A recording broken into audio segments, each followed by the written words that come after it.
I am Alan Kertz. I am the senior gameplay designer on Battlefield 3. I've been with DICE for about 7 years now. I started out on 2142.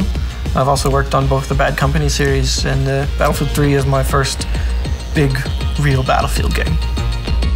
One of the things we really wanted to bring to the Battlefield 3 premium experience was weapon customization.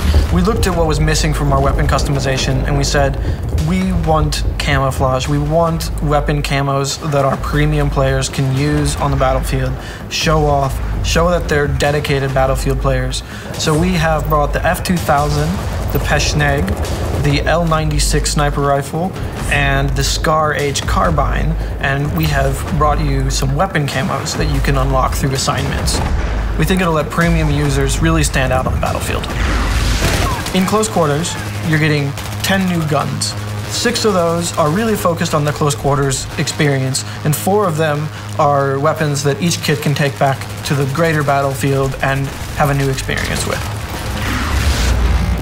So for our assault guy, we brought the AUG A3. It's an Austrian bullpup assault rifle. So you got the clip behind the trigger, which is going to give you a better maneuverability in close quarters. You're going to have better fire from the hip, and you're going to be able to navigate with that weapon and bring it onto target faster than you would with, say, the M416. Similar performance-wise, but that close combat edge is going to give you something to really think about when you have the AUG.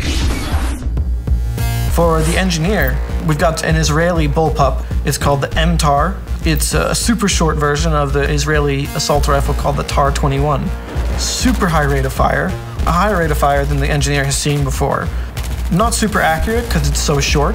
Kind of like a FAMAS for the engineer. I know that guys have been looking for that super high rate of fire volume output gun, and I think we've really brought that with the MTAR. The high-tech weapons come to the support kit this time, with the new LSAT is part of the Army's lightweight weapon technology. And this is a belt-fed machine gun, but it has a special new linking system and a different bullet that makes the weapon much lighter than most belt-fed machine guns.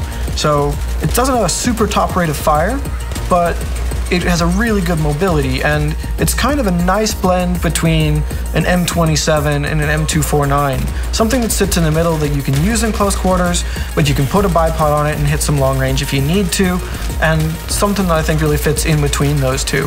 And I think support players will find that gives them an edge in these close quarters in combat. For recon, we went out and we found the M417. And this is a semi-automatic designated marksman rifle.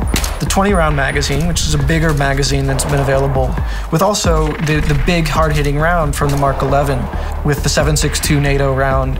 So you're going to get the power of the 7.62 NATO in a shorter, more controllable package and a bit more mobility. It doesn't have the accuracy that the other semi-auto sniper rifles does, but it's definitely going to give you an option beyond just the SKS in a close quarters environment for playing recon, for being that team player with your beacon and with your tugs, and giving your players the intel and still being able to compete on a close combat level.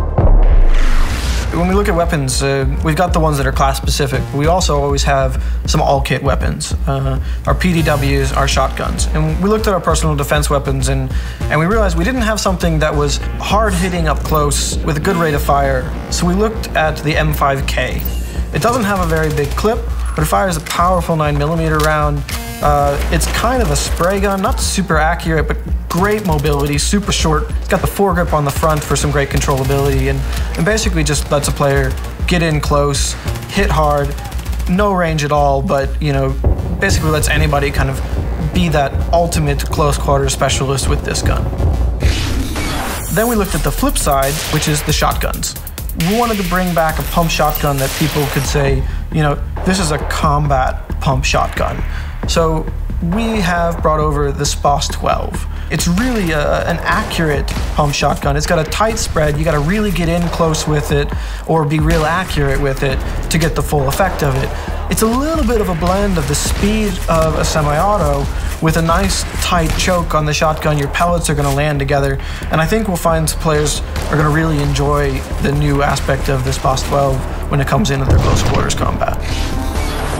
The other 4 weapons, we looked at roles and places outside of the close quarters pack, because you can take all 10 weapons from close quarters into any map.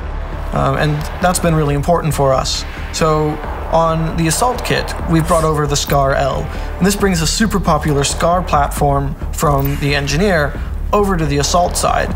It's a relatively low rate of fire, and it fires the same round as a M16, but it's much more controllable. It's really good at hitting mid and long range. It's got good accuracy, it's a nice balanced gun, and I think players who generally gravitate towards an L85 or an AK will find that this gun might be a little bit more their style in the mid-range combat.